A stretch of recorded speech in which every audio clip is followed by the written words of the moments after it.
नमस्कार दोस्तों, star YouTube channel में आपका स्वागत है। दोस्तों, आज हम आपके लिए nursing officer oblique staff nurse का क्वेश्चन पेपर लेकर आए हैं। आइए इसे सॉल्व करने की कोशिश करते हैं। दोस्तों, क्वेश्चन नंबर 101 है आपका, the natural pacemaker of the heart is. Correct answer B हो जाएगा दोस्तों, एस ए नोड। हार्ट का जो नेचुरल पेसमेकर होता है एस ए नोड होता है दोस्तों। एस से होता है साइनो, ए से एट्रियल नोड। ऐसे नोड का फुल फॉर्म है साइनो एट्रियल नोड। ये ऐसे नोड जो होता है दोस्तों, ये हार्ट के राइट एट्रियम में लोकेटेड होता है दोस्तों। ऐसे नोड आपका जो है ये हार्ट के राइट एट्रियम में लोकेटेड होता है दोस्तों। यहाँ ऑप्शन ए में जो दिया है दोस्तों, एवी नोड। एवी का फुल फॉर्म होता है एट्रियो वेंट्रिकुलर नोड। एवी का फुल फॉर्म है atrio ventricular node. AV node का फुल फॉर्म ये है। देखते हैं अगला क्वेश्चन।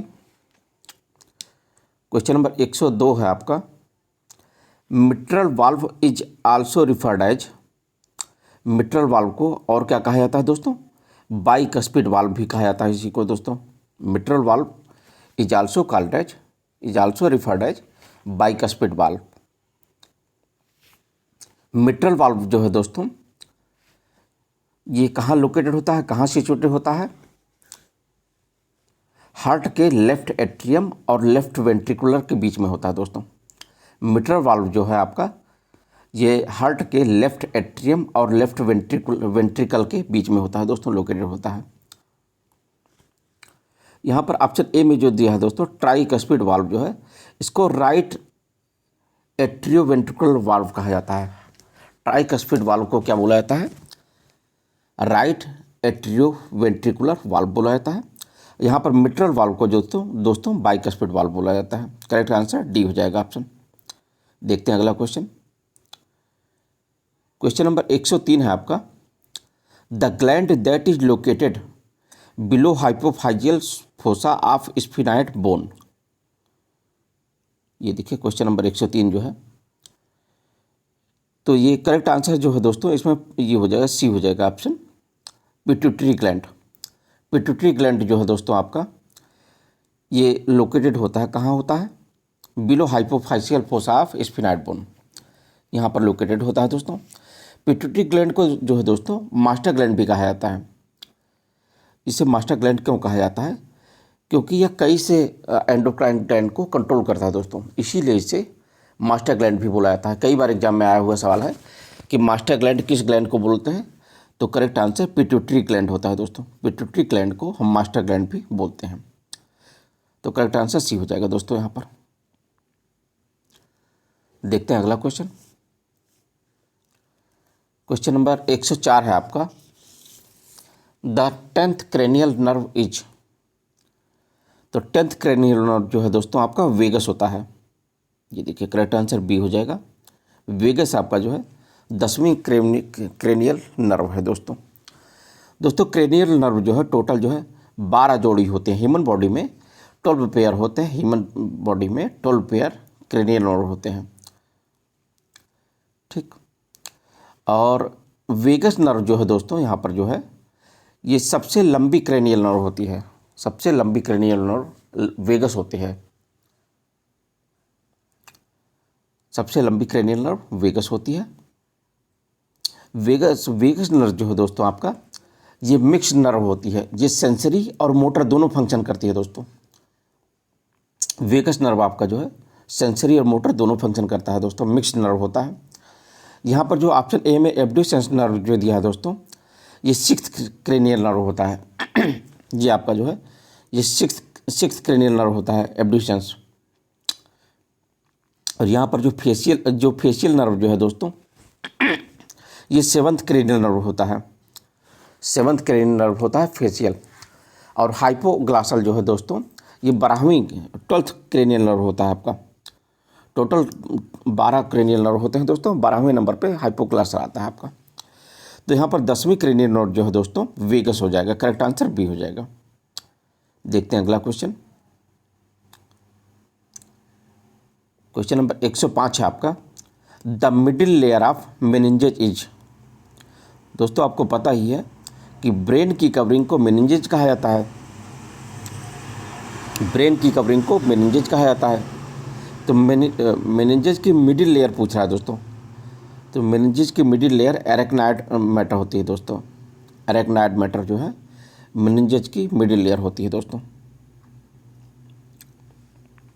मेनिंजेज जो है ब्रेन को प्रोटेक्ट करता है दोस्तों। ब्रेन की कवरिंग होती है इसलिए ब्रेन को प्रोटेक्ट करता है। यहाँ पर दोस्तों जो ड्यूरा मैटर है ये आउटर लेयर होती है ब्रेन की। ब्रेन की आउटर लेयर को ड्यूरा मैटर बोलते हैं। और जो पाया मैटर है दोस्तों, ये देखिए आप, पाया मैटर जो इनर लेयर होती है। और कोराइड प्लेक्सस से जो है दोस्तों ये सीएसएफ निकलता है। सीएसएफ यानी cerebro spinal fluid. Choroid plexus से सीएसएफ का प्रोडक्शन होता है दोस्तों। ठीक, आगे देखते हैं। क्वेश्चन नंबर 106 है आपका, the largest artery of human body. Correct answer A हो जाएगा दोस्तों, एरोटा जो होती है ये सबसे लंबी जो होती है आर्टरी होती है। ह्यूमन बॉडी में सबसे लंबी आर्टरी जो है एरोटा होती है। करेक्ट आंसर ए हो जाएगा। देखते हैं अगला क्वेश्चन। क्वेश्चन नंबर 107 है आपका, the anterior transparent part of the eye. आँख का एंटीरियर ट्रांसपेरेंट पार्ट जो है क्या होता है दोस्तों? आँख का एंटीरियर ट्रांसपेरेंट पार्ट कार्निया होता है दोस्तों। ये करेक्ट आंसर सी हो जाएगा। कार्नियल लिखा है यहाँ पर, कार्निया होता है दोस्तों। The anterior transparent part of the eye is cornea. Correct answer C. देखते हैं अगला क्वेश्चन। क्वेश्चन नंबर 108 है आपका, identify the hip bone from the following. इनमें से कौन सा हिप बोन है दोस्तों? तो हिप बोन आपका जो इननॉमिनेट जो है ये आपका हिप बोन है दोस्तों। इननॉमिनेट जो है आपका हिप बोन होता है। इननॉमिनेट जो है 3 बोन से के मिलने से बनता है दोस्तों। इननॉमिनेट जो है 3 बोन के फ्यूजन से बनता है। कौन कौन से बोन है? इलियम, इस्चियम और प्यूबिस। इननॉमिनेट बोन जो है 3 बोन के फ्यूजन से बनता है। इलियम, इस्चियम और प्यूबिस, इन 3 बोन के फ्यूजन से इननॉमिनेट बोन बनता है दोस्तों। हिप बोन होता है ये। देखते हैं अगला क्वेश्चन। दोस्तों ये क्वेश्चन पेपर आपका इंग्लिश के साथ साथ हिंदी में भी है। तो ये देखिए आप हिंदी में भी देख सकते हैं। अगर आपको ना समझ में आए, एक बार हिंदी में भी दिखा देते हैं इस क्वेश्चन को। अगर आपको नहीं समझ में आएगा इंग्लिश में तो आप इस क्वेश्चन को हिंदी में भी देख सकते हैं दोस्तों। ये देखिए, देखते हैं आगे। क्वेश्चन नंबर 109 है आपका, the pH of blood is. Blood का पीएच कितना होता है दोस्तों? ये बहुत रिपीटेड क्वेश्चन है दोस्तों। कई बार नर्सिंग में और लैब टेक्नीशियन इन दोनों परीक्षाओं में आता है अक्सर। बहुत ही रिपीटेड सवाल है, बहुत बार आता है। तो ब्लड का पीएच जो है दोस्तों 7.4 होता है। ब्लड जो है आपका ये स्लाइटली एल्कलाइन होता है दोस्तों। और ब्लड को फ्लूइड कनेक्टिव टिश्यू कहा जाता है दोस्तों। एग्जाम में आया हुआ है क्वेश्चन कि ब्लड को क्या कहा जाता है? Fluid connective tissue. और ब्लड आपका स्लाइटली एल्कलाइन होता है दोस्तों। पीएच जो है 7 से ज़्यादा हो रहा है ना, इसलिए एल्कलाइन हो जाएगा 7.4। अगर 7 से कम होता तो एसिडिक होता दोस्तों। 7 से ज़्यादा है इसलिए एल्कलाइन होगा। तो ब्लड का पीएच आपका 7.4 होता है। करेक्ट आंसर बी हो जाएगा। क्वेश्चन नंबर 110, बहुत ही रिपीटेड सवाल, बहुत बार आता है, अक्सर आता रहता है ये। Life span of RBC. RBC का लाइफ स्पान कितना होता है दोस्तों? 120 दिन। बहुत ही रिपीटेड सवाल है, बहुत बार आया है। आरबीसी का लाइफ स्पान 120 दिन होता है दोस्तों। ठीक, आरबीसी का फुल फॉर्म आपको पता ही है, रेड ब्लड कॉर्पसल्स, पता ही है। देखते हैं अगला क्वेश्चन। क्वेश्चन नंबर 111 है आपका, the average haemoglobin content of human blood. Average haemoglobin content of human blood. Human blood में कितना हीमोग्लोबिन होता है दोस्तों? तो ह्यूमन ब्लड में आपका 14 से 16 ग्राम पर डेसीलीटर जो है ये हीमोग्लोबिन होता है दोस्तों। कितना होता है? 14 से 16 ग्राम पर डेसीलीटर जो है। हीमोग्लोबिन जो है दोस्तों ये हीम और ग्लोबिन से मिलकर बना होता है दोस्तों। हीम जो है आपका ये आयरन कंटेनिंग पार्ट होता है और ग्लोबिन आपका प्रोटीन पार्ट होता है दोस्तों। हीम और ग्लोबिन के मिलने से हीमोग्लोबिन बनता है दोस्तों। ठीक, यहाँ पर करेक्ट आंसर बी हो जाएगा, 14 से 16 ग्राम पर डेसीलीटर। बहुत ही बेहतरीन सवाल है दोस्तों, ये सभी नर्सिंग के कैंडिडेट को पता होना चाहिए क्वेश्चन। ऐसे सवाल बिल्कुल नहीं गलत होना चाहिए। देखते हैं question number 112। The effect of anti diuretic hormone ADH, anti diuretic hormone का क्या इफेक्ट होता है दोस्तों? तो ये डिक्रीज यूरिन आउटपुट को कम करता है दोस्तों। ये देखिए, decrease urine output, the effect of anti diuretic hormone ADH। इसी को दोस्तों एक और नाम है ADH का, वैसोप्रेसिन भी बोलते हैं दोस्तों। ये भी एग्जाम में आता है सवाल कि एंटी डायूरेटिक हार्मोन कौन सा होता है, क्या नाम है उस हार्मोन का? वैसोप्रेसिन नाम होता है दोस्तों। ADH का दूसरा नाम जो है वैसोप्रेसिन। यहाँ पर करेक्ट आंसर डी हो जाएगा। देखते हैं अगला क्वेश्चन। क्वेश्चन नंबर 113 है आपका। The collapse of the alveoli is prevented by. Alveoli की कोलैप्स को कौन रोकता है?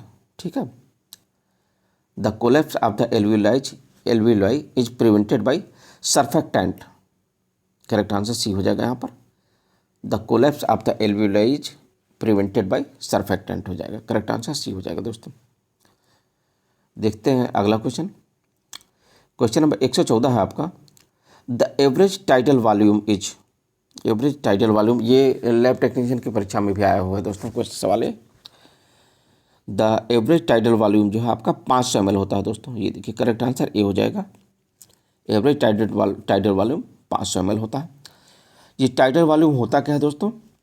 ये volume of air moved into और out of the lungs during a normal breathing. Normal breathing में volume of air moved into, या फिर अंदर गई हो या फिर बाहर निकाली गई हो। Volume of air moved into और out of the lungs during a normal breathing में। नॉर्मल ब्रीदिंग में होता है दोस्तों, ध्यान रखिएगा। ये टाइडल वॉल्यूम इसी को बोलते हैं। देखते हैं अगला क्वेश्चन। क्वेश्चन नंबर 115 है आपका। Differentiate the essential amino acid in the following. इसमें से इसेंशियल एमिनो एसिड कौन सा होता है दोस्तों? तो इसेंशियल एमिनो एसिड आपका जो है वैलिन होता है। ये देखिए, करेक्ट आंसर डी जो है वैलिन आपका जो है इसेंशियल एमिनो एसिड होता है।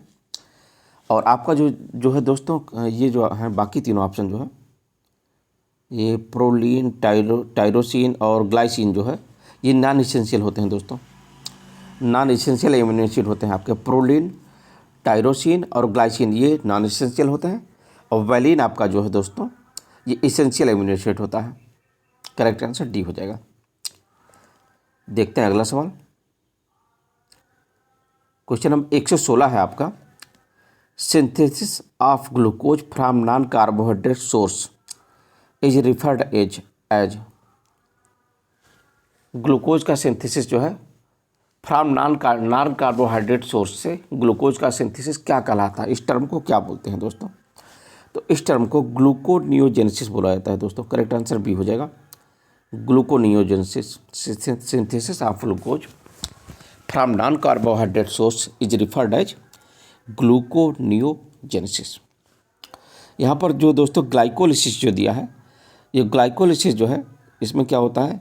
ग्लूकोज जो है टूटता है, पायरुविक एसिड और एनर्जी में टूटता है। ग्लाइकोलिसिस में ग्लूकोज जो है, ग्लाइकोलिसिस में क्या होता है? ग्लूकोज टूटता है, पायरुविक एसिड और एनर्जी में टूटता है दोस्तों, एनर्जी देता है। ग्लूकोज जो है पायरुविक एसिड और एनर्जी देता है ग्लाइकोलिसिस में। ऑप्शन सी में जो लिखा है ग्लाइकोजिनोलिसिस, ग्लाइकोलिसिस जो है, ग्लाइकोजिनोलिसिस जो है दोस्तों, इसमें ग्लाइकोजन से ग्लूकोज बनता है। ग्लाइकोजन से ग्लूकोज बनता है, इसको ग्लाइकोजिनोलिसिस कहा जाता है। ये देखिए ऑप्शन सी में।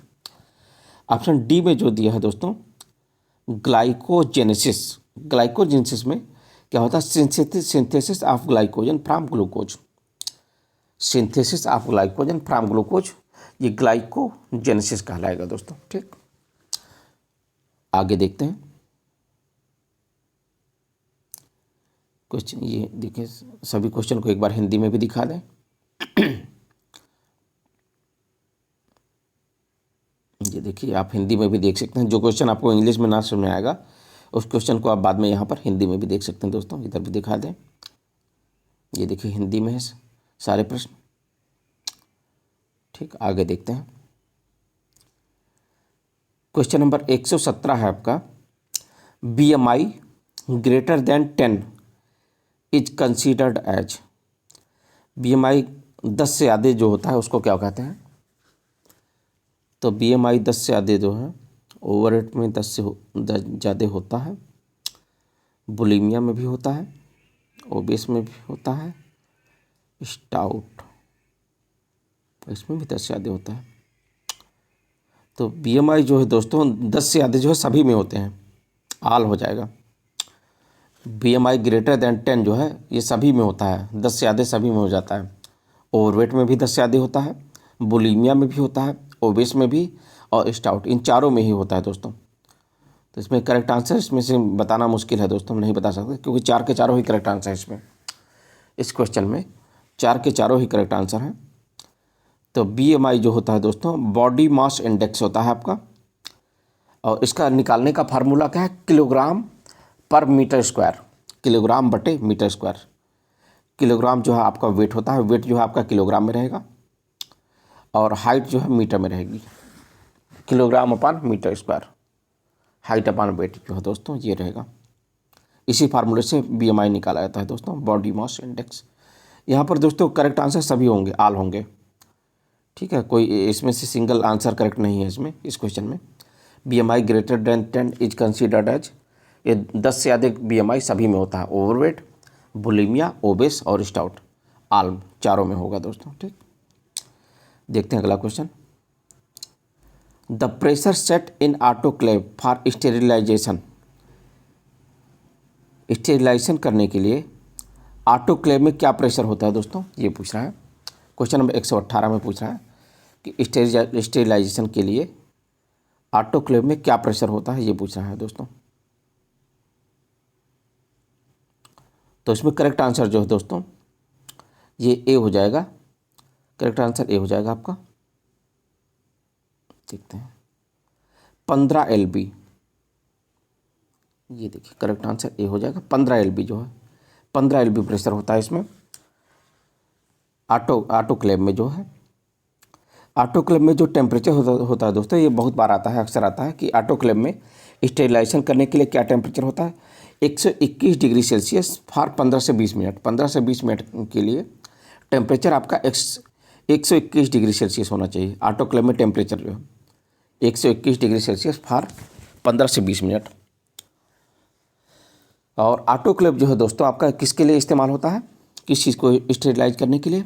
कल्चर मीडिया, ग्लव्स, इन सब के लिए होता है दोस्तों। ऑटोक्लेव जो है कल्चर मीडिया, ग्लव्स, इन सब को स्टेरिलाइज करने के लिए यूज होता है दोस्तों। यहाँ पर दोस्तों 15 LB लिखा है। LB क्या होता है? लोड बैलेंस, L से लोड, B से बैलेंस। 15 LB जो प्रेशर जो दिया है आपका 15 LB, L से लोड, ये देखिए L से लोड होता है और B से बैलेंस होता है, 15 LB होता है। देखते हैं अगला क्वेश्चन। क्वेश्चन नंबर 119 है आपका, the transmission of infection from the mother to the foetus through the placenta, क्या कहलाएगा ये term? The transmission of infection, infection जो है, इन्फेक्शन का ट्रांसमिशन जो है मदर से फीटस जो हो रहा है, तो प्लेसेंटा के थ्रू जो है मदर से फीटस में जो है इन्फेक्शन हो रहा है, इस टर्म को क्या बोलते हैं दोस्तों? तो इस टर्म को जो है बोलते हैं टेराटोजेनिक। ये देखिए टेराटोजेनिक, करेक्ट आंसर बी हो जाएगा। यहाँ पर करेक्ट आंसर बी हो जाएगा। इस टर्म को टेराटोजेनिक बोलते हैं दोस्तों। देखते हैं अगला question. The immunoglobin, question number 120 है आपका, the immunoglobulin found in mother's breast milk. दोस्तों ये क्वेश्चन जो है आपका हेल्थ इंस्पेक्टर की परीक्षा में भी आया है। मैंने अपने चैनल पर एक हेल्थ इंस्पेक्टर का भी क्वेश्चन पेपर बनाया है, उसमें भी आया हुआ सवाल है ये दोस्तों। सेम यही सवाल आया था उसमें कि the immunoglobulin found in mother's breast milk, mother's breast milk में कौन सा इम्यूनोग्लोबुलिन पाया जाता है दोस्तों?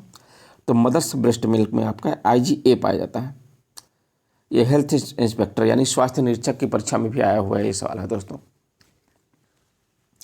करेक्ट आंसर IgA हो जाएगा। इम्यूनोग्लोबुलिन ए जो है यही मदर्स ब्रेस्ट मिल्क में यही पाया जाता है, IgA पाया जाता है, इम्यूनोग्लोबुलिन ए पाया जाता है।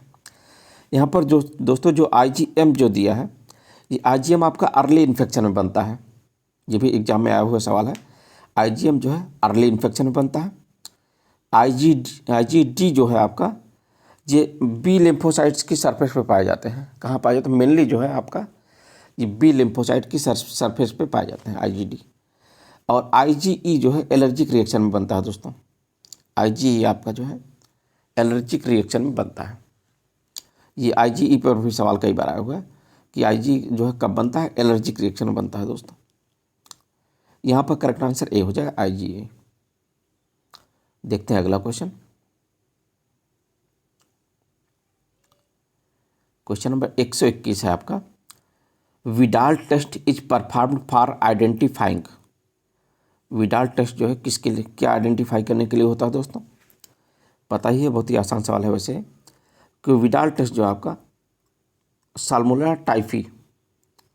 Widal test is performed for identifying, किस बैक्टीरिया को आइडेंटिफाई करने के लिए होता है? साल्मोनेला टाइफी के लिए, साल्मोनेला के लिए दोस्तों। ये साल्मोनेला जो है दोस्तों आपका ये ग्राम नेगेटिव बैसिलाई होता है। क्या होता है? ग्राम नेगेटिव बैसिलाई होता है साल्मोनेला आपका जो है। विडाल टेस्ट जो है दोस्तों आपका ये दो तरीके से होता है, स्लाइड मेथड से होता है और ट्यूब मेथड से होता है। तो यहाँ पर करेक्ट आंसर बी हो जाएगा। Widal test is perform for identifying, Salmonella को आइडेंटिफाई करने के लिए होता है। टाइफाइड बीमारी के लिए होता है विडाल टेस्ट आपका, टाइफाइड बीमारी के लिए होता है। साल्मोनेला बैक्टीरिया को आइडेंटिफाई करने के लिए होता है। देखते हैं अगला क्वेश्चन। क्वेश्चन नंबर 122 है आपका। Schick test indicates the infection of. तो सिक टेस्ट जो है आपका डिप्थीरिया के लिए होता है दोस्तों। ये भी रिपीटेड सवाल है, आया हुआ नर्सिंग में पहले भी आया हुआ है। Schick test indicates the infection of diphtheria. Diphtheria के लिए वैक्सीन कौन सी लगती है पता ही आपका? DPT चलता है दोस्तों, डिप्थीरिया पर्टुसिस टिटनेस। देखते हैं अगला क्वेश्चन। क्वेश्चन नंबर 123 है दोस्तों आपका। Rice water stool is observe in. बहुत दोस्तों बहुत ही महत्वपूर्ण सवाल है, बहुत ही ज़्यादा महत्वपूर्ण। ये इससे पहले नर्सिंग में भी आया है ये सवाल जो है, और ANM की परीक्षा में और लैब टेक्नीशियन, इन तीनों में आया हुआ क्वेश्चन है दोस्तों। बहुत ही रिपीटेड सवाल है, बहुत बार आता है। ठीक, rice water stool is observe in किस में होता है? काला में। बहुत ही रिपीटेड सवाल, बहुत आता है, याद कर लीजिएगा। अगर नहीं पता है तो याद कर लीजिएगा कि right water stool is observe in किस में होता है? काला में होता है दोस्तों। राइट वाटर स्टूल आपका काला में होता है। काला किससे होता है दोस्तों? किस बैक्टीरिया से होता है? Vibrio cholerae. काला जो है आपका विब्रियो कॉलरी बैक्टीरिया से होता है दोस्तों। ये विब्रियो कॉलरी जो है आपका कामासेप्ट होता है दोस्तों। कामासेप्ट बैक्टीरिया होता है, ग्राम नेगेटिव बैसिलाई होता है विब्रियो कॉलरी आपका। देखते हैं अगला क्वेश्चन। क्वेश्चन नंबर 124 है आपका। The infection which is acquired from animals to human. Infection जो है जो एनिमल्स से ह्यूमन में होता है, कौन सा होता है? उसको क्या बोलते हैं? The infection which is acquired from animals to human is, ये प्लेग जो है एनिमल से ह्यूमन में होता है दोस्तों। प्लेग जो है आपका किस बैक्टीरिया से होता है? Yersinia pestis. प्लेग जो है यर्सीनिया पेस्टिस नाम के बैक्टीरिया से होता है दोस्तों। और एनिमल्स टू ह्यूमन जो है किस एनिमल के माध्यम से होता है? चूहों के माध्यम से होता है। सवाल यही पूछा है ना, the infection which is acquired from animals to human, किस एनिमल के थ्रू होता है? मोस्टली चूहों के थ्रू होता है दोस्तों। ये प्लेग जो है बैक्टीरिया यर्सीनिया पेस्टिस से होता है। और प्लेग एक पैंडेमिक डिजीज होती है दोस्तों, महामारी होती है, पैंडेमिक डिजीज होती है। और प्लेग को जो है दोस्तों ब्लैक डेथ भी कहा जाता है। प्लेग जो है किसी ज़माने में मतलब पहले जो है ये महामारी के रूप में फैलता था, पूरे के पूरे समुदाय में बहुत तेज़ फैलता था दोस्तों। प्लेग एक समय ऐसा था, अब तो नहीं होता फिलहाल इस तरह जो है इतनी महामारी नहीं होती प्लेग से, लेकिन पहले जो है प्लेग से बहुत महामारी होती थी। तो प्लेग को एक ब्लैक डेथ भी कहा जाता है दोस्तों। क्या कहता है? प्लेग का दूसरा नाम है ब्लैक डेथ। यहाँ पर करेक्ट आंसर ए हो जाएगा। देखते हैं अगला सवाल। हाँ दोस्तों, ये क्वेश्चन पेपर हिंदी में भी, एक बार हिंदी में भी दिखा दें आपको। ये सवाल अभी हमने सॉल्व किए हैं, ये हिंदी में भी आप देख सकते हैं। अगर आपको इंग्लिश में नहीं समझ में आएगा तो उसको आप हिंदी में भी देख सकते हैं। भी देखिए, हिंदी में भी देख लीजिए। आगे देखते हैं। क्वेश्चन नंबर 125 है आपका, सिफिलिस इज काज्ड बाई। तो आपको ये पता ही है दोस्तों, सिफिलिस किससे होता है? Syphilis is caused by Treponema. ये देखिए करेक्ट आंसर डी है दोस्तों। सिफिलिस आपका जो है ट्रेपोनिमा पैलिडम से होता है, पता ही है आपको। और सिफिलिस जो है आपका जो है ये STD होता है दोस्तों, सेक्सुअली ट्रांसमिटेड डिजीज होता है। सिफिलिस जो है ये ट्रेपोनिमा पैलिडम से होता है दोस्तों। Syphilis is caused by Treponema pallidum. जहाँ पर HIV जो है दोस्तों, आपको पता है HIV जो है वायरस से, एड्स से होता है, human immuno deficiency virus, HIV से, एड्स से होता है, पता ही आपको। पैपिलोमा से जो है ये ह्यूमन पैपिलोमा वायरस होता है। ह्यूमन पैपिलोमा वायरस से पैपिलोमा होता है दोस्तों। ह्यूमन पैपिलोमा वायरस से पैपिलोमा होता है। और नीसीरिया से जो है दोस्तों आपको गोनोरिया होता है। नीसीरिया से आपका गोनोरिया होता है। गोनोरिया भी आपका STD होता है दोस्तों, सेक्सुअली ट्रांसमिटेड डिजीज गोनोरिया भी होती है। देखते हैं अगला क्वेश्चन। क्वेश्चन नंबर 126 है आपका, malaria infection can be transmitted by. Malaria infection किससे ट्रांसमिट हो सकता है? ब्लड ट्रांसफ्यूजन होता है दोस्तों, ब्लड ट्रांसफ्यूजन से होता है। Bite of infected female Anopheles mosquito होता है, इससे भी होता है। Vertical transmission through placental defect होता है दोस्तों, इससे भी होता है। आल आपता है, आल से। करेक्ट आंसर डी हो जाएगा दोस्तों, सभी से होता है, इन सभी से होता है दोस्तों। मलेरिया इन्फेक्शन जो है transmitted by all, correct answer D हो जाएगा यहाँ पर। मलेरिया की जो है दोस्तों आपका प्लाज्मोडियम से होता है। प्लाज्मोडियम की 4 स्पीशीज होते हैं, Plasmodium vivax, Plasmodium falciparum, Plasmodium oval और प्लाज्मोडियम मलेरियाई। इन्हीं प्लाज्मोडियम की 4 स्पीशीज से, प्लाज्मोडियम की 4 स्पीशीज होती हैं यही। ठीक, देखते हैं आगे। क्वेश्चन नंबर 127 है आपका, the most common cause of urinary tract infection in community is. Community में UTI यूरिनरी ट्रैक्ट इन्फेक्शन का मोस्ट कॉमन काज क्या होता है दोस्तों? तो उसका most common cause E coli होता है दोस्तों, इश्चेरिचिया कोलाई। ई कोलाई का फुल फॉर्म है Escherichia coli. The most common cause of urinary tract infection in community is Escherichia coli. Escherichia coli जो है दोस्तों आपका ये ग्राम नेगेटिव बैसिलाई होता है, ग्राम नेगेटिव बैसिलाई होता है।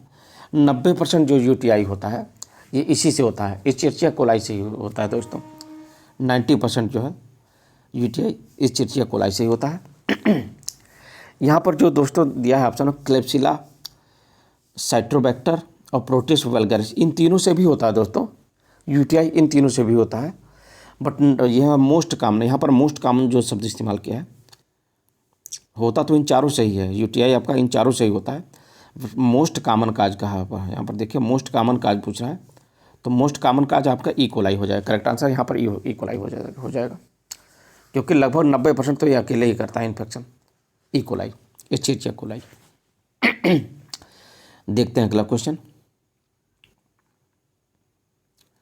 क्वेश्चन नंबर 128 है आपका, hook worm penetrates into the body by penetrating the skin of.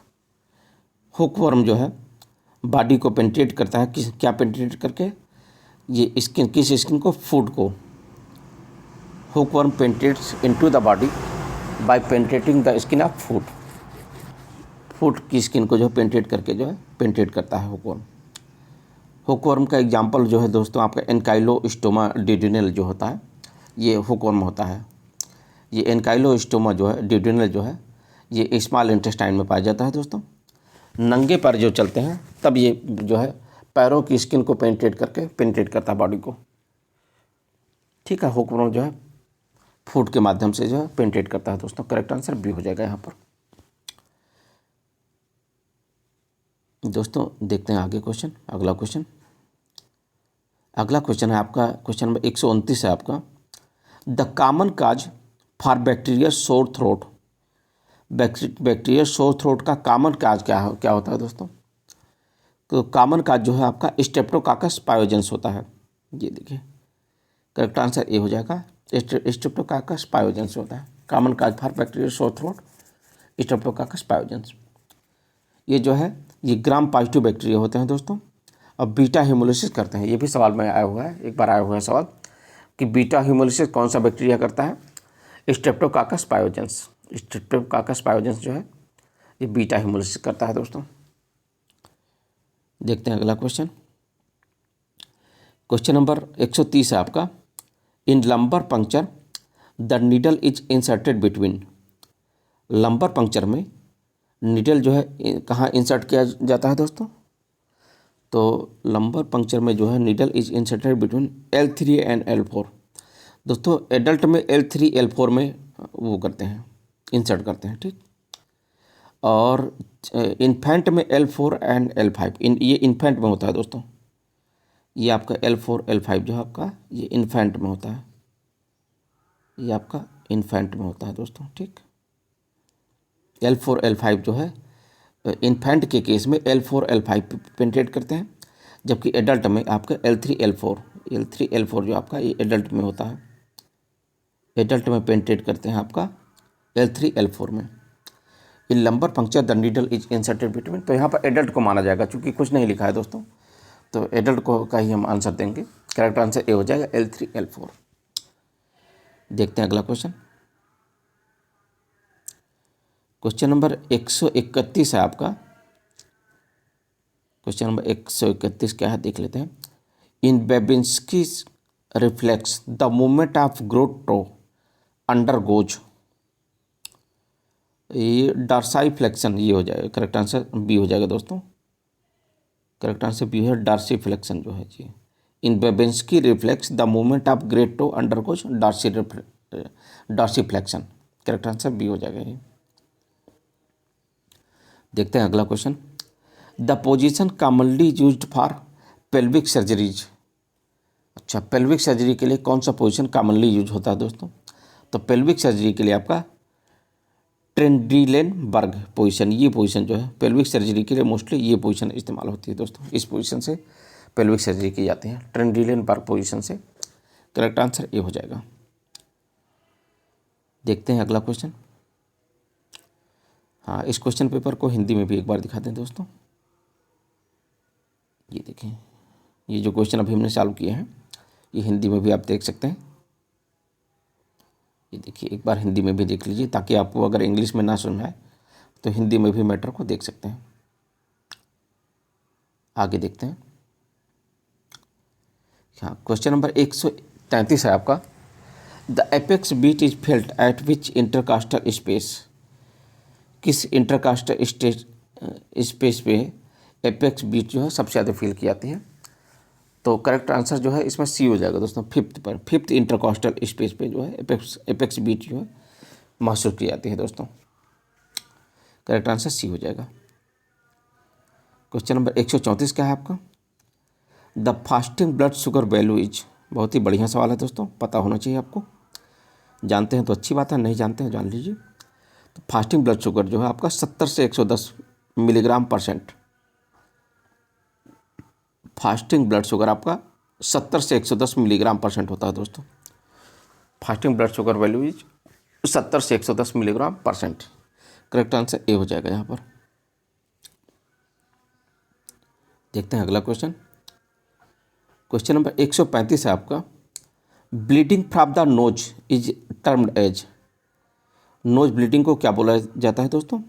Epistaxis बोला जाता है। करेक्ट आंसर डी हो जाएगा। Bleeding from the nose is termed as epistaxis.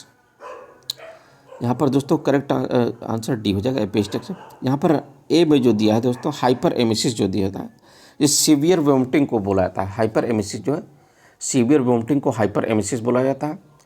हीमोप्टिसिस जो होता है ये कफिंग ऑफ ब्लड होता है, ये खांसने से ब्लड निकलता है। हीमोप्टिसिस जो है कफिंग ऑफ ब्लड होता है। हीमोप्टिसिस में जो ब्लड जो है वो ब्राइट रेड निकलता है दोस्तों, हीमोप्टिसिस में ब्राइट रेड ब्लड निकलता है। और हीमेटेमेसिस जो दिया है यहाँ पर, हीमेटेमेसिस वोमिटिंग ऑफ ब्लड होता है दोस्तों, ये वोमिटिंग ऑफ ब्लड है, जबकि हीमोप्टिसिस आपका कफिंग ऑफ ब्लड है, ये हीमेटेमेसिस वोमिटिंग ऑफ ब्लड होता है।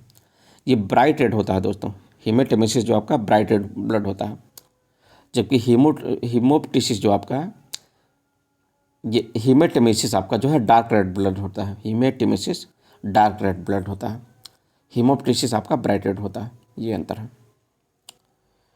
दोस्तों। देखते हैं अगला question, question number 136। The colour of bag in which the infectious solid waste are disposed is. Infectious solid waste जो है किस बैग में डिस्पोज किया जाता है, येलो में होते हैं दोस्तों। करेक्ट आंसर डी हो जाएगा। देखते हैं अगला क्वेश्चन, क्वेश्चन नंबर 137 है आपका। ये देखिए, द क्वेश्चन नंबर 137 है आपका।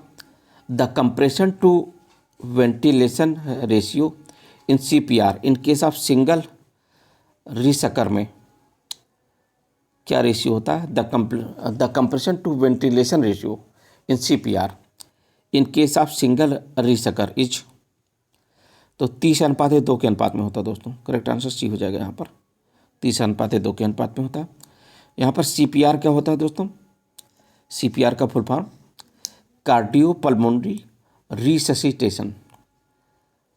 CPR का फुल फॉर्म कार्डियोपल्मोनरी रिससिटेशन होता है दोस्तों। ठीक, यहाँ करेक्ट आंसर सी हो जाएगा, 30:2। देखते हैं अगला question, 1 tablespoon is equal to. ये बढ़िया सवाल है दोस्तों, काफ़ी अच्छा है कि 1 टेबल स्पून जो है 15 ml के इक्वलेंट होता है दोस्तों। 1 tablespoon is equal to 15 ml। Correct answer B हो जाएगा। देखते हैं अगला क्वेश्चन, क्वेश्चन नंबर 139 है आपका। In triage yellow colour indicates. Triage में येलो कलर क्या इंडिकेट करता है दोस्तों, अर्जेंट को। ये करेक्ट आंसर बी हो जाएगा। In triage yellow colour indicates urgent, urgent को इंडिकेट करता है दोस्तों। करेक्ट आंसर बी हो जाएगा। देखते हैं अगला क्वेश्चन, क्वेश्चन नंबर 140 है आपका। An intentional touching of the patient's body without consent. अच्छा सवाल है दोस्तों कि बिना पेशेंट की सहमति के जो है इंटेंशनल टचिंग को क्या कहा जाता है। इसको टर्म को जो है बैटरी बोला जाएगा दोस्तों, ध्यान रखिएगा।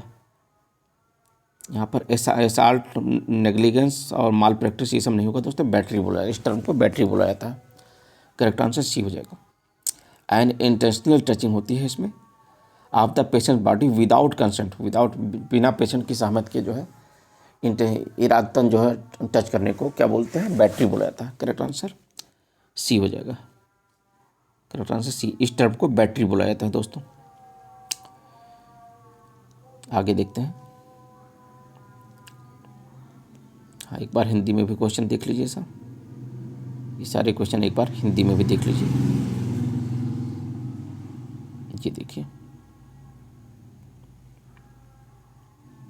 ठीक, आगे देखते हैं। हाँ, क्वेश्चन नंबर 141 है आपका। The style of leadership that dominates and commands the group.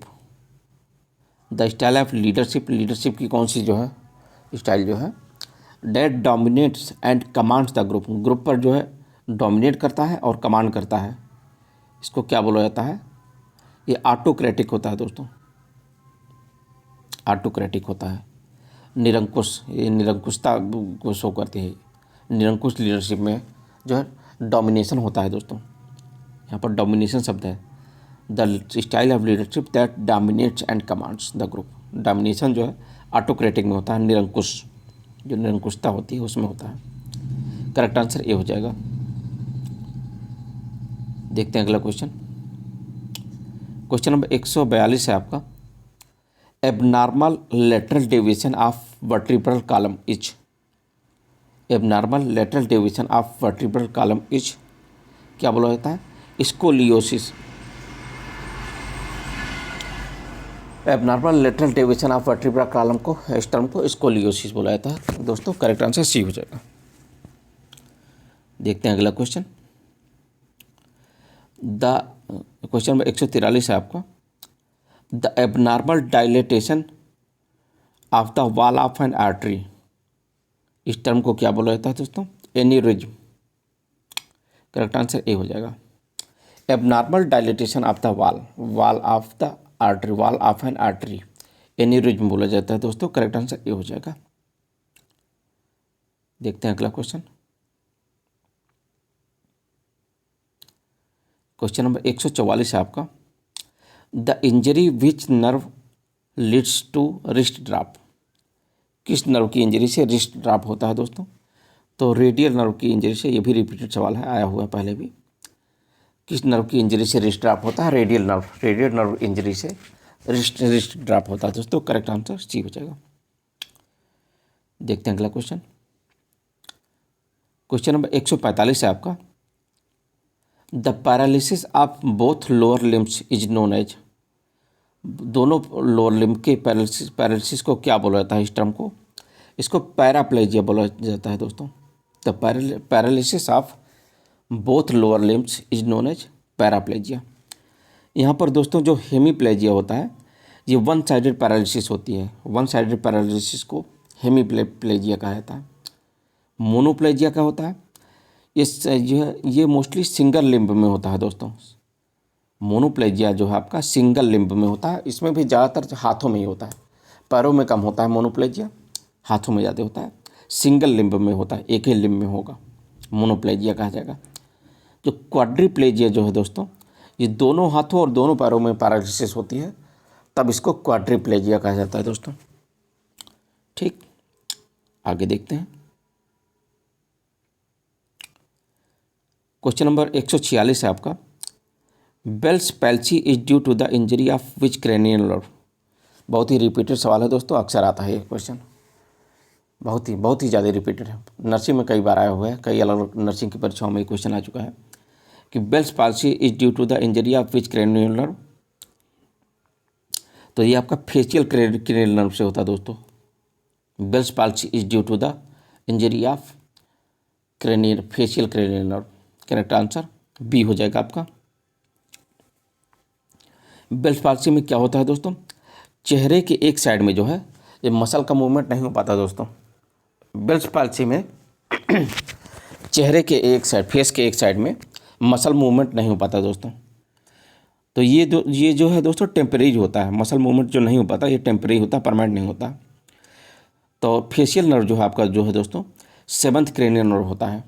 ये फेशियल नर्व आपका जो है ये किस पोजीशन, कौन सा नर्व है? 7th। फेशियल नर्व आपका जो है 7th क्रेनियल नर्व होता है। कई बार एग्जाम में इस तरीके से भी आया है कि बेल्स पैल्सी जो है किस क्रेनियल नर्व की इंजरी से होता है, तो उसमें सीरियल नंबर पूछ लेता है। तो 7th क्रेनियल नर्व की इंजरी से होता है दोस्तों।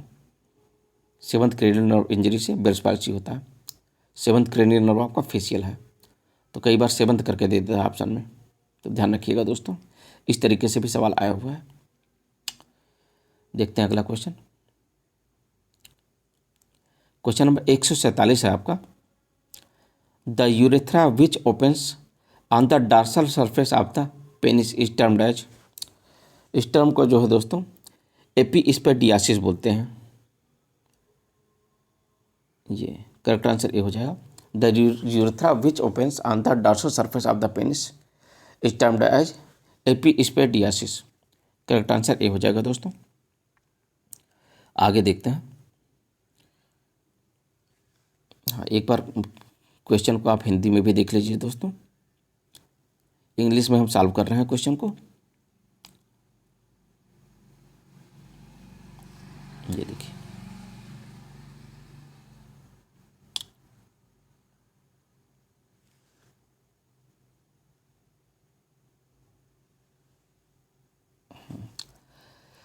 क्वेश्चन नंबर 148 है आपका। The hypersecretion of growth hormone leads to, growth hormone के हाइपर सिक्रेशन से क्या हो सकता है दोस्तों? तो इससे एक्रोमेगाली हो सकती है दोस्तों।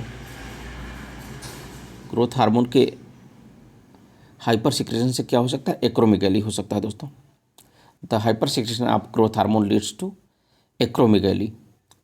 करेक्ट आंसर सी हो जाएगा। यहाँ पर ये क्रेटिनिज्म और मिक्सीडीमा ये दोनों जो है दोस्तों, ये जो है ये थायराइड हार्मोन के हाइपो सिक्रेशन से होते हैं। क्रेटिनिज्म और मिक्सीडीमा जो है ये हाइपो सिक्रेशन से होता है। किस हार्मोन के, थायराइड हार्मोन के हाइपो सिक्रेशन से होते हैं। जबकि ग्रेफ्ट डिजीज जो है आपका, ये थायराइड हार्मोन के हाइपर सिक्रेशन से होता है दोस्तों। यहाँ पर क्रेटिनिज्म और मिक्सीडीमा जो है थायराइड हार्मोन के हाइपर सिक्रेशन से होता है, और ग्रेफ्ट डिजीज आपका थायराइड हार्मोन के हाइपर सिक्रेशन से होता है दोस्तों। हाइपो और हाइपर पे थोड़ा ध्यान दीजिएगा। और यहाँ पर करेक्ट आंसर सी हो जाएगा इस क्वेश्चन में। ग्रोथ हार्मोन के हाइपर सिक्रेशन से एक्रोमेगैली होता है दोस्तों। Correct answer C. देखते हैं अगला क्वेश्चन। क्वेश्चन नंबर 149 है आपका। The complaint of insulin secretion is noticed in. The complaint of insulin secretion, insulin secretion की कंप्लेंट किस में मिलती है दोस्तों? ये टाइप 1 में मिलती है।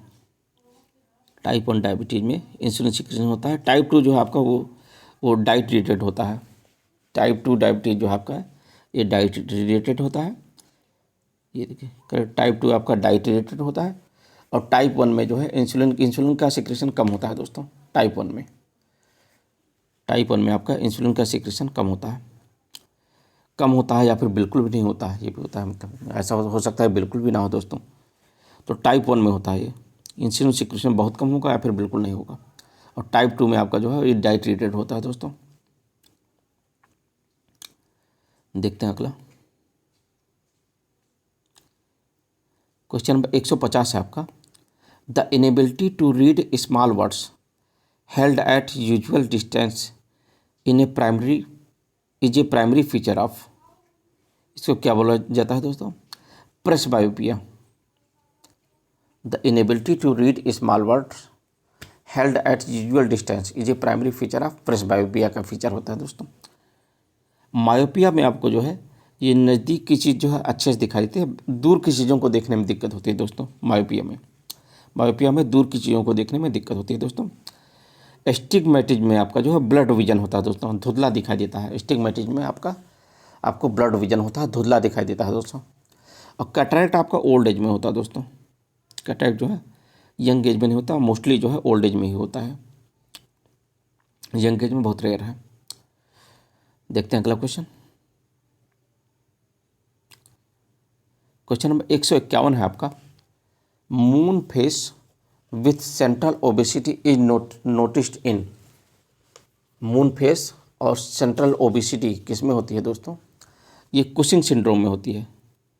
ये करेक्ट आंसर बी हो जाएगा आपका, कुशिंग सिंड्रोम। ये देखिए करेक्ट आंसर बी हो जाएगा। Moon face with central obesity किस में होता है? कुशिंग सिंड्रोम में होता है दोस्तों। ये कुशिंग सिंड्रोम जो है आपका ये कार्टिसोल हार्मोन के अधिकता से हो जाता है दोस्तों। मोस्टली जो है कार्टिसोल हार्मोन की अधिकता से कुशिंग सिंड्रोम होता है दोस्तों। देखते हैं अगला क्वेश्चन। क्वेश्चन नंबर 152 है आपका। Kernig sign is a striking feature of. Kernig sign is a striking feature of meningitis का स्ट्राइकिंग फीचर होता है दोस्तों। कर्निक साइन जो है आपका एक फिजिकल एग्जामिनेशन होता है दोस्तों। एक फिजिकल एग्जामिनेशन होता है कर्निक साइन। इसमें जो है लेग एक्सटेंशन में पेन होता है। कर्निक साइन में लेग को एक्सटेंशन कराते हैं तो उसमें पेन होता है। तो एक मेनिंजाइटिस का जो है सस्पेक्टेड होता है दोस्तों, संभावना होती है मेनिंजाइटिस की। आगे देखते हैं। क्वेश्चन नंबर 153 है आपका। Colles fracture refers to the injury of. ये भी रिपीटेड सवाल है दोस्तों। Colles fracture refers to the injury of wrist joint होता है। करेक्ट आंसर सी हो जाएगा आपका। देखते हैं अगला क्वेश्चन।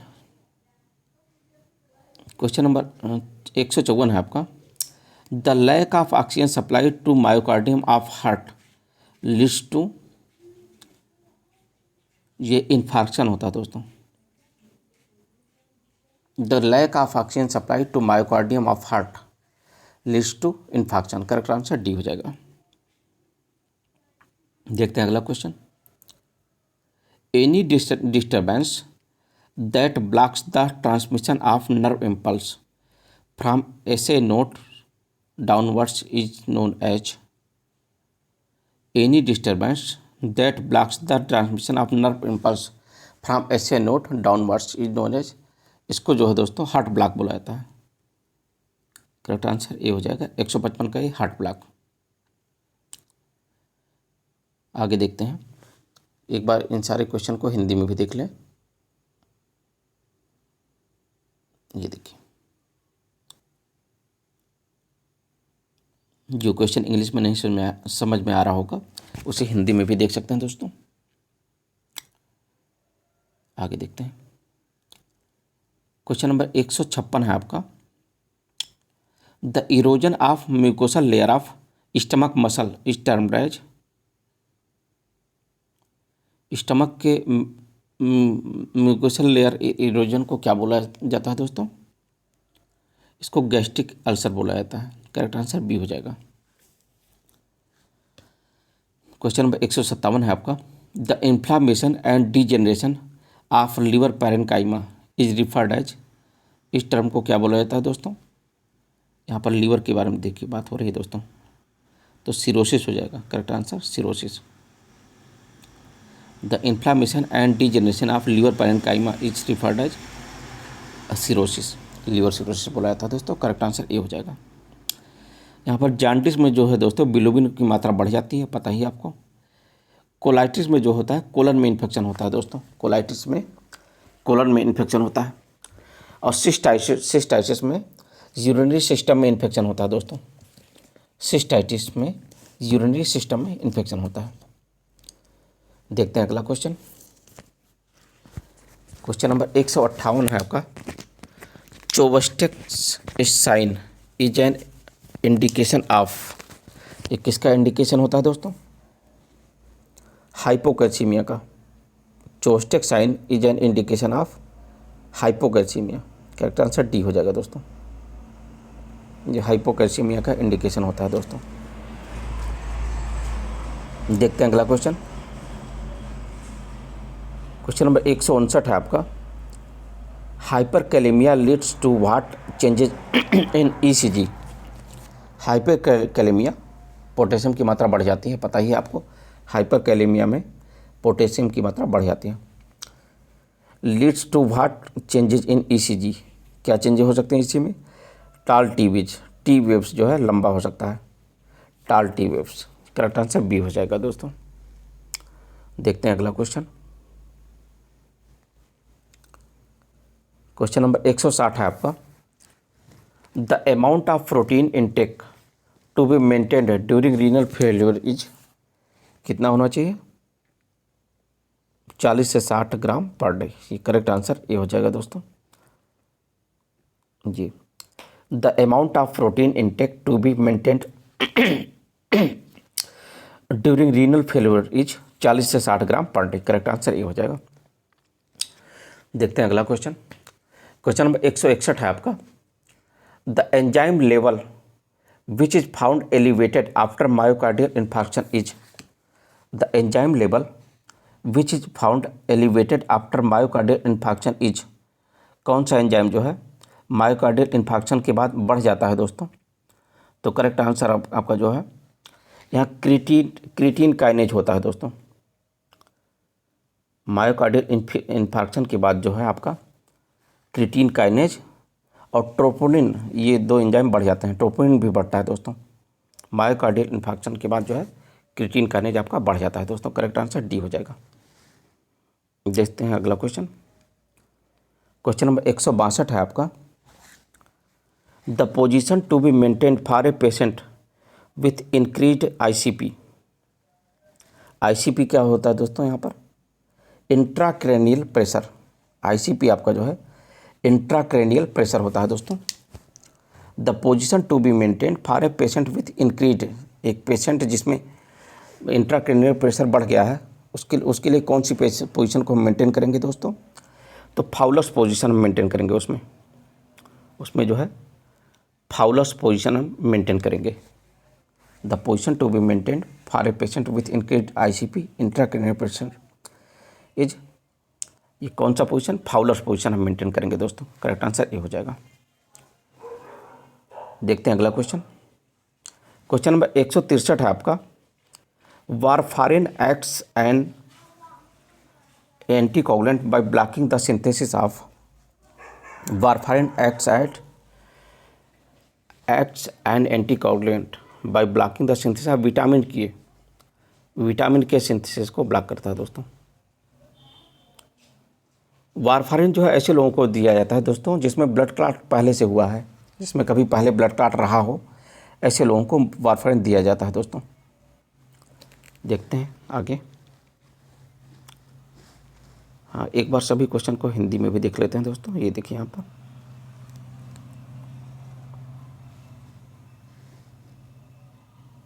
ये देखिए हिंदी में भी एक बार सभी क्वेश्चन को देख लीजिए।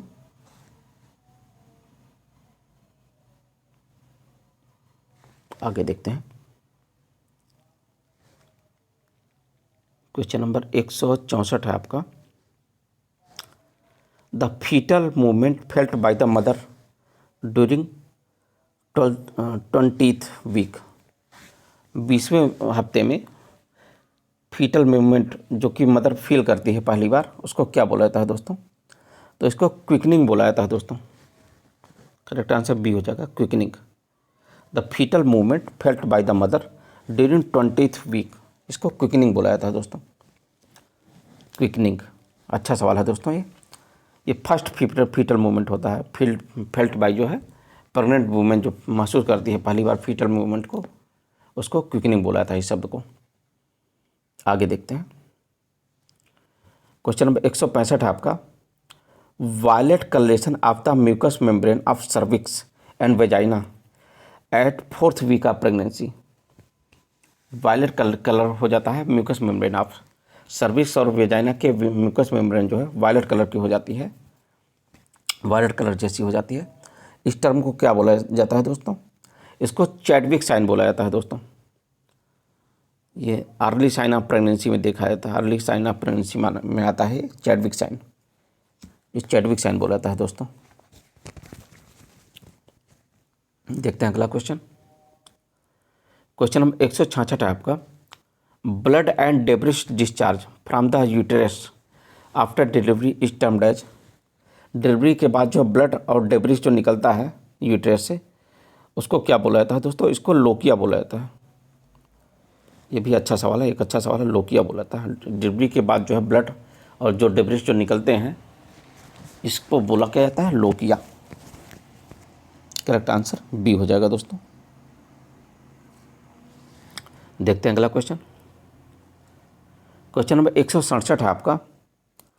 आकरेंस of seizures during pregnancy, pregnancy में जो दौरे आते हैं दोस्तों, इसको क्या बोला जाता है? इसको जो है एक्लेम्पसिया बोला जाता है। करेक्ट आंसर ए हो जाएगा। Occurrence of seizures during pregnancy is termed as eclampsia. Correct answer A हो जाएगा दोस्तों। आगे देखते हैं। क्वेश्चन नंबर 168 है आपका। The realignment of foetal head with the body after the head comes out, the realignment of foetal head with the body after the head comes out, head बाहर आने के बाद जो है फीटस के हेड और बॉडी को जो है सीधी लाइन में, एक लाइन में लाने को क्या बोला जाता है दोस्तों? इस टर्म को जो है रेस्टिट्यूशन बोला जाता है। ये करेक्ट आंसर डी हो जाएगा यहाँ पर। इस टर्म को जो है रेस्टिट्यूशन बोला जाता है। डिलीवरी के टाइम बेबी के हेड के बाहर आने के बाद जो है हेड और बॉडी को जो है सीधा करने को क्या बोला जाता है? इस टर्म को रेस्टिट्यूशन बोला जाता है दोस्तों। करेक्ट आंसर डी हो जाएगा। देखते हैं अगला question. An incision made into perineum to enlarge the vagina during delivery is, इसको क्या बोला जाता है दोस्तों? एपिजियोटोमी। बढ़िया सवाल है दोस्तों, ये पता भी होगा आपको वैसे। इस टर्म को एपिजियोटोमी बोला जाता है दोस्तों।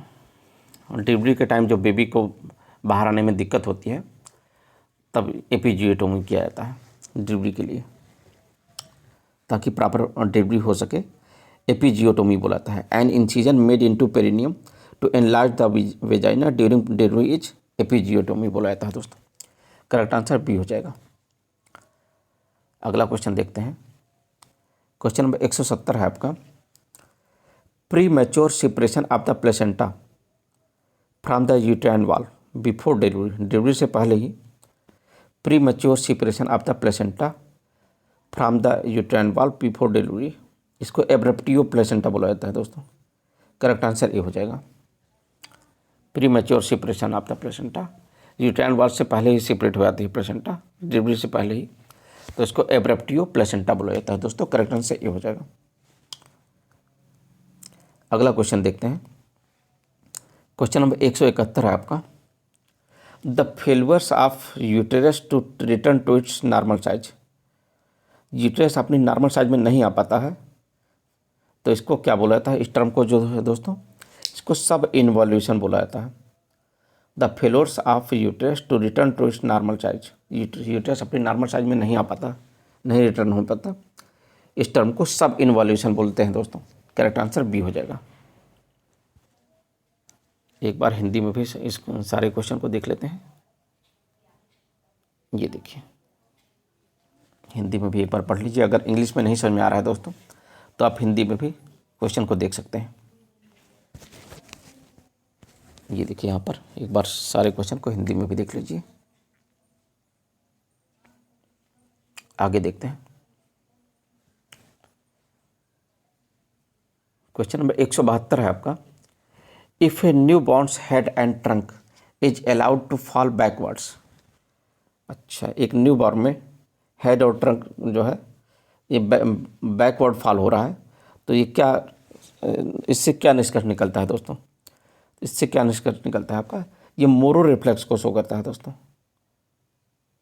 करेक्ट आंसर डी हो जाएगा, Moro reflex. If a newborn's head and trunk is allowed to fall backwards it elicits जो है Moro reflex. Correct answer D हो जाएगा दोस्तों। क्वेश्चन नंबर 173 है आपका, a newborn which is above the 90th percentile on the intrauterine growth curve is termed as, इसको क्या बोलता है? लार्ज फॉर गेस्टेशनल एज होता है। करेक्ट आंसर बी हो जाएगा यहाँ पर, ये large for gestational age. Correct answer B हो जाएगा। क्वेश्चन नंबर 174 है आपका, crawling of an infant occurs at, बच्चे जो है रेंगना कब शुरू करते हैं दोस्तों? ये 8 से 9 महीने पर करते हैं। करेक्ट आंसर ए हो जाएगा। Crawling of an infant occurs at 8 to 9 months, बच्चे जो है 8 से 9 महीने में रेंगना शुरू कर देते हैं। देखते हैं अगला क्वेश्चन।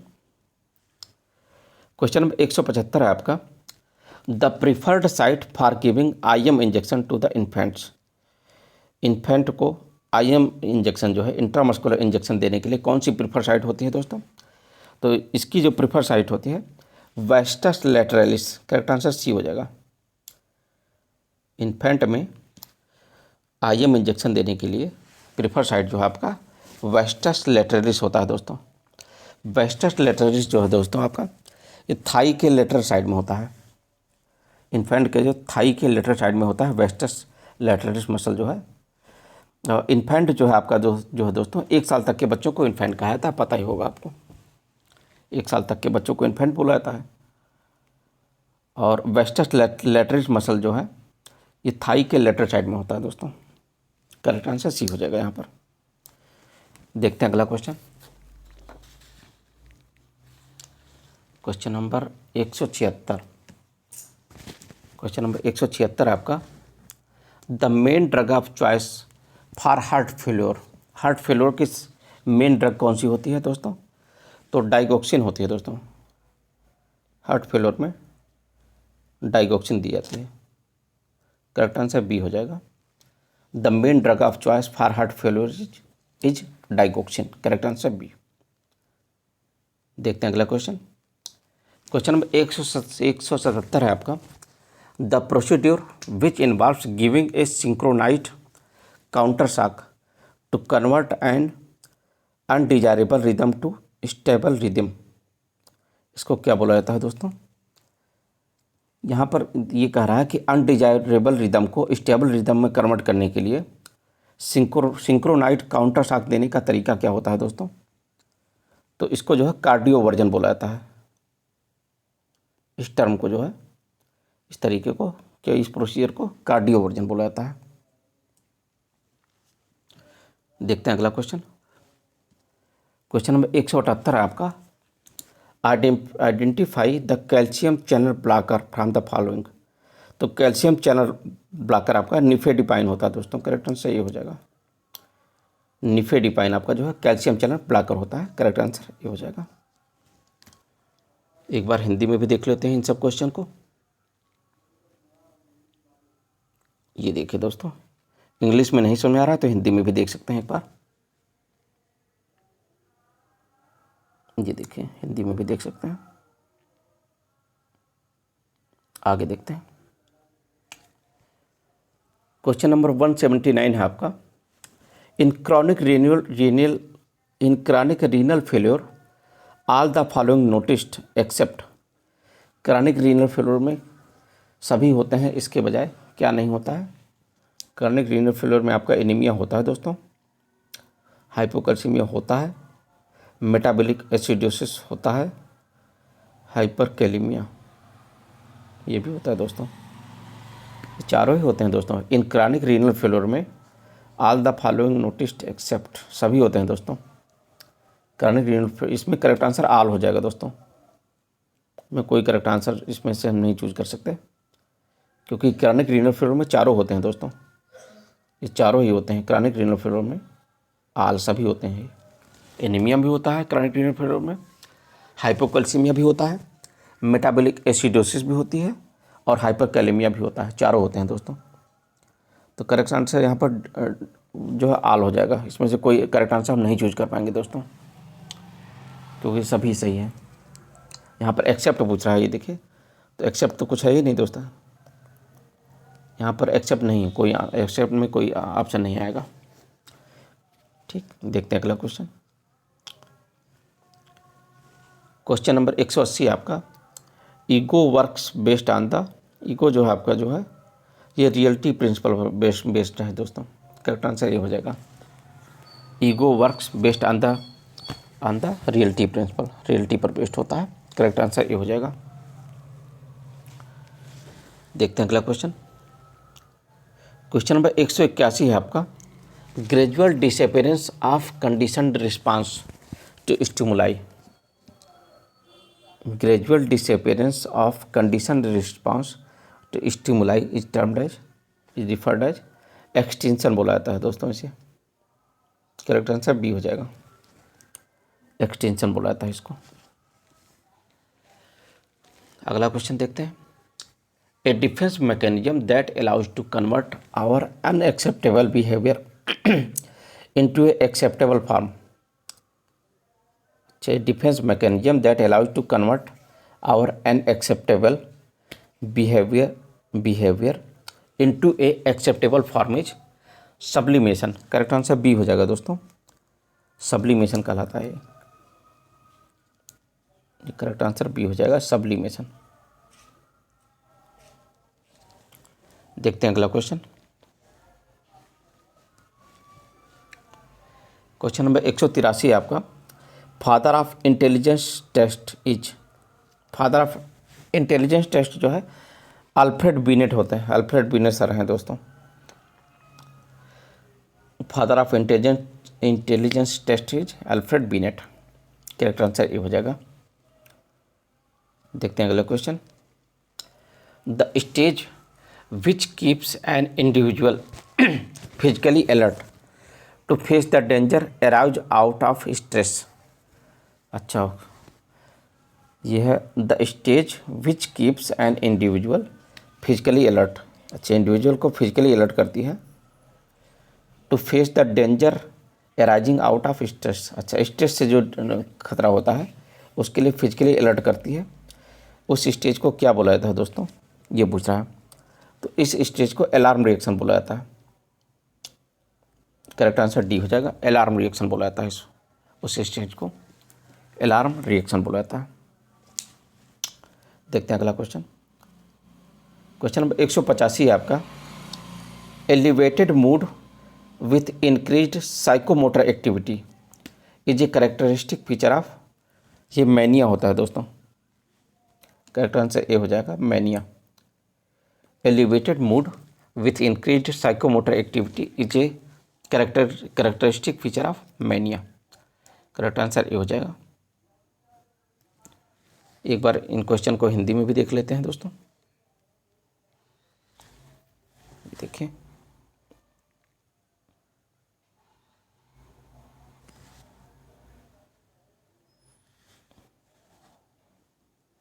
आगे देखते हैं।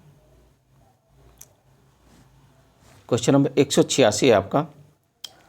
Irrational fear related to closed spaces.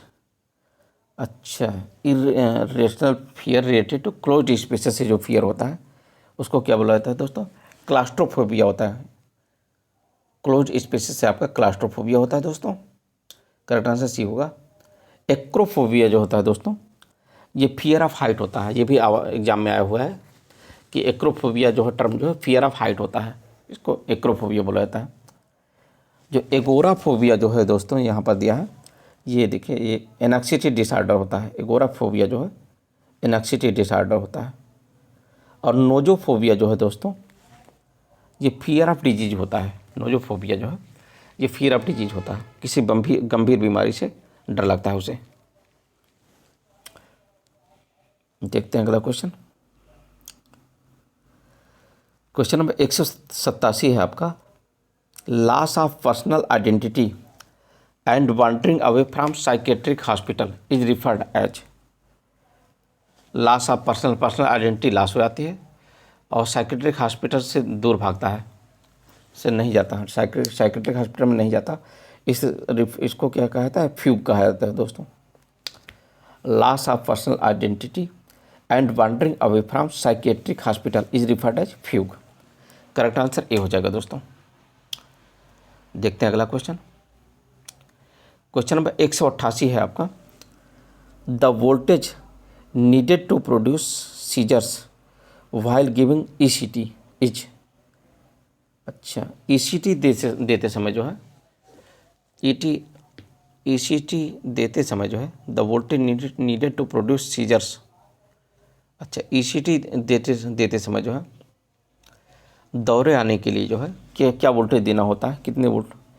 ECT देते समय झटका देने के लिए, सीजर्स है ना, झटका देने के लिए कितना वोल्टेज लगता है?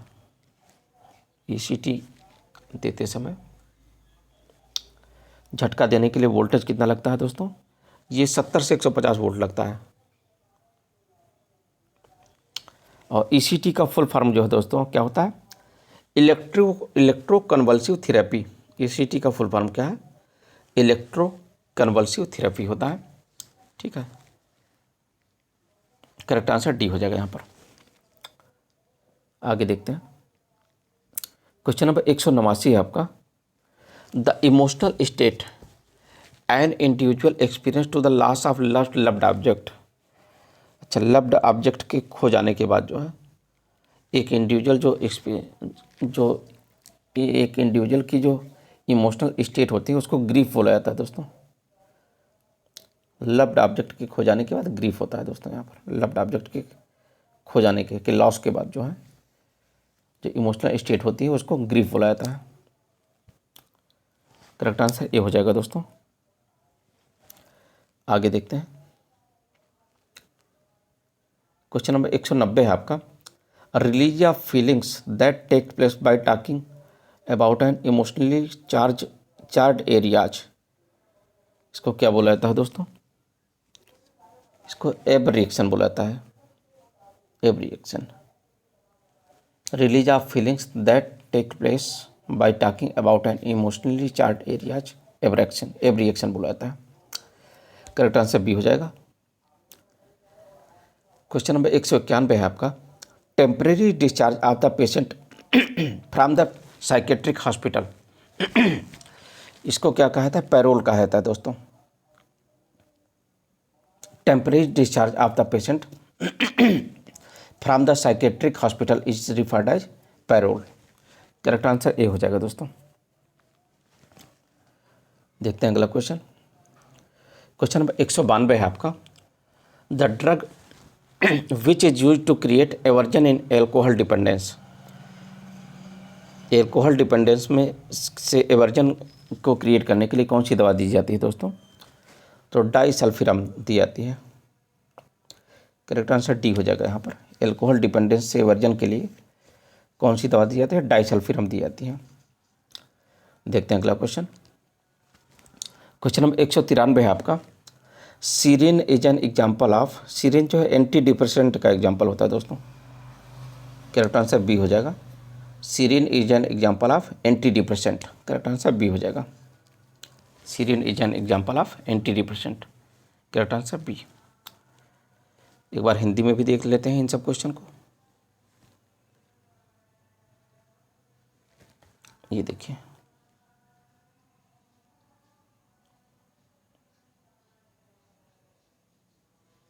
देखते हैं आगे। क्वेश्चन नंबर 194 है आपका। The recording of conversation between the nurse and patient in a psychiatric setup. एक साइकेट्रिक सेटअप में नर्स और पेशेंट के रिकॉर्डिंग के कन्वर्सेशन की रिकॉर्डिंग को क्या कहा जाता है दोस्तों? इसको जो है दोस्तों प्रोसेस रिकॉर्डिंग कहा जाता है। क्या कहा जाता है? Process recording. Correct answer C हो जाएगा।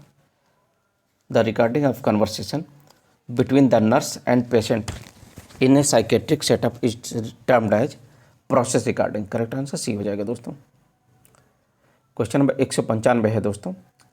The function of gland which is affected in lithium toxicity. Lithium toxicity में जो है दोस्तों कौन सा ग्लैंड आपका अफेक्टेड होता है, ये पूछ रहा है। तो लिथियम टॉक्सिसिटी में आपका थायराइड ग्लैंड अफेक्टेड होता है दोस्तों। करेक्ट आंसर डी हो जाएगा। लिथियम टॉक्सिसिटी में आपका थायराइड ग्लैंड अफेक्टेड होता है। करेक्ट आंसर डी हो जाएगा। क्वेश्चन नंबर 196 है आपका। A behavioural therapy of sudden direct and maximum exposure to the fear producing stimulus. इसको क्या बोला जाता है दोस्तों? इसको फ्लडिंग बोला जाता है। करेक्ट आंसर बी हो जाएगा। फ्लडिंग बोला जाता है। A behavioural therapy of sudden direct and maximum exposure to the fear producing stimulus, इसको फ्लडिंग कहा जाता है। Correct answer B. Question number 197 है आपका। The metal which is commonly used for family planning. Family planning के लिए कौन सा मेटल इस्तेमाल होता है दोस्तों? कॉपर होता है। आपको पता ही है दोस्तों कि इंट्रायूटेराइन डिवाइस जो है इस्तेमाल होते हैं आपका फैमिली प्लानिंग में, और इंट्रायूटेराइन डिवाइस में कॉपर होता है दोस्तों। एग्जाम्पल जो है जैसे कि आपका कॉपर टी, कॉपर 7, ये सब आपके इंट्रायूटेराइन डिवाइस हैं और ये फैमिली प्लानिंग में इस्तेमाल होते हैं दोस्तों। तो फैमिली प्लानिंग में इंट्रायूटेराइन डिवाइस इस्तेमाल होता है और इंट्रायूटेराइन डिवाइस में आपका कॉपर इस्तेमाल होता है दोस्तों। तो करेक्ट आंसर ए हो जाएगा यहाँ पर। The metal which is commonly used for family planning is copper. Question number 198 है आपका। 1 PHC covers A population of. एक PHC जो है कितने पॉपुलेशन को कवर करती है दोस्तों? ये 30,000 पॉपुलेशन को कवर करती है। 1 PHC covers A population of 30,000। PHC का फुल फॉर्म आपको पता ही है, प्राइमरी हेल्थ सेंटर। ठीक। क्वेश्चन नंबर 199 है आपका। The multipurpose worker in general serves A rural population of. The multipurpose worker in general serves A rural population of. ये 5,000 population पर होते हैं दोस्तों। The multipurpose worker in general serves A rural population of 5,000। Correct answer D हो जाएगा दोस्तों। देखते हैं अगला question. The system of storing and transporting vaccines is termed as cold chain कहा जाता है दोस्तों। Storing and transporting vaccine is termed as cold chain, इसको कहा जाता है दोस्तों। करेक्ट आंसर ए हो जाएगा। तो दोस्तों हमने इस वीडियो में 100 क्वेश्चन को कवर कर लिया दोस्तों। हमने इस वीडियो में टोटल 100 क्वेश्चन को कवर कर लिया दोस्तों। बहुत ही अच्छे सवाल थे दोस्तों। कई ऐसे सवाल थे टर्म वाले जो आए थे कि किस टर्म को क्या बोला जाता है। बहुत ही अच्छे सवाल थे इसमें। एक अच्छा पेपर बना था, बहुत टफ पेपर नहीं था, बहुत आसान भी नहीं था। तो दोस्तों, अगर आपको जानकारी हमारी अच्छी लगी हो, आपने इस वीडियो से कुछ नया सीखा हो, तो हमारे चैनल को सब्सक्राइब और शेयर जरूर करिएगा दोस्तों। हम आपके लिए और भी ऐसी वीडियो लाते रहेंगे दोस्तों।